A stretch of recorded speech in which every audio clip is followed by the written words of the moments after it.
बिहार का चुनाव या चुनावी जुमलों का महोत्सव। नमस्कार और स्वागत है। मैं हूं आपका होस्ट और दोस्त हयात और आज हम बिहार के उस महान चुनावी जुमला महोत्सव का पर्दाफाश करेंगे जिसे आप लोकतंत्र का पर्व कहते हैं। नेताजी ने कहा था बिहार को कैलिफोर्निया बना देंगे। आज की हकीकत क्या है? बेटा विदेश में है और बाप यहाँ सड़क ढूंढ रहा है। इन्होंने बिहार को कैलिफोर्निया तो नहीं बनाया, लेकिन इन्होंने हमें काला धन जरूर दिखा दिया जो अब भी इनके तिजोरियों में है। चलिए पहले बात करते हैं विकास की। सत्ता पक्ष हर मंच से ढोल पीट रहा है विकास की, लेकिन मेरा सवाल यह है जिस विकास की बात करते हैं वो कहां रहता है? क्या वो सिर्फ इनके चार दीवारियों के अंदर रहता है या इनके सरकारी बंगले में रहता है? नेताजी कहते हैं हमने 4000 किलोमीटर सड़कें बनाई। अरे वाह, लेकिन उन 4000 किलोमीटर सड़कों में जितने गड्ढे हैं उन गड्ढों को अगर जोड़ दिया जाए तो अंतरराष्ट्रीय स्पेस सेंटर बन जाएगा जिस पर नेताजी हमेशा छुट्टियां मनाएंगे। बिहार की सड़कें नहीं, ये सत्ता पक्ष का चुनावी वादों का ग्राफ है जो हर 5 साल में बस नीचे ही जाता है।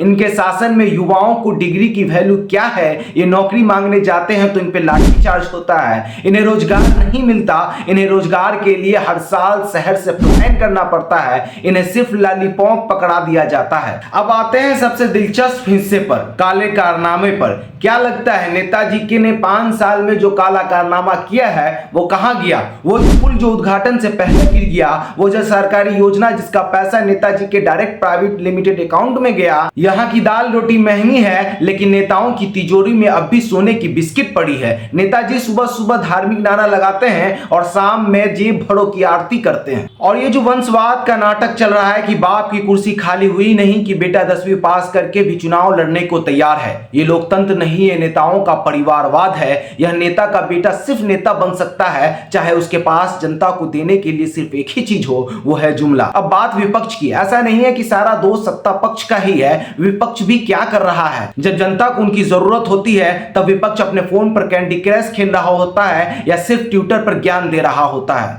विपक्ष भी ऐसा है कि जब बिहार में बाढ़ आता है तो ये जमीन पर नहीं ट्विटर पर तैरते हुए नजर आते हैं। यह बदलाव नहीं, ये बस सत्ता का साइड इफेक्ट है। जनता कह रही है अगर सत्ता पक्ष चोर है तो विपक्ष भी चौकीदार की भूमिका में तो बिल्कुल भी नहीं है। हमारे पास दो ही ऑप्शन है, एक वो जो लूटने में अनुभवी है और दूसरा वो जो लूटने का सपना देख रहे हैं। और जो तीसरा ऑप्शन बनकर आया जिसके पार्टी का चुनाव चिन्ह स्कूल का बैग छाप है, जिसके पोस्टर में गांधी जी नजर आते हैं, वो कहते हैं कि हम आए तो अगले 1 घंटे में दारू चालू करा देंगे। बिहार बिहारियों की वजह से नहीं, बिहार बिहार के नेताओं की वजह से बदनाम है। मेरे प्यारे भाइयों बहनों, चुनाव आ गया है। इस बार उनका 5 साल का रिपोर्ट कार्ड मत देखिएगा, इन्हें दिखाइएगा वो आईना जिसमें नौकरी मांग रहे युवाओं पर लाठीचार्ज होता है और पलायन करने के लिए मजबूर होते हैं। नेताओं को दिखाइए भ्रष्टाचार और उस योजना का नाम जिसका पैसा आज भी किसी नेताओं की जेब में विकास बनकर घूम रहा है। नेता वोट मांगने आए तो उनसे वादा नहीं, उनके काले कारनामे पूछना। और याद रखना, इस बार अगर आपका वोट किसी पार्टी को नहीं बल्कि बिहार के भविष्य को गया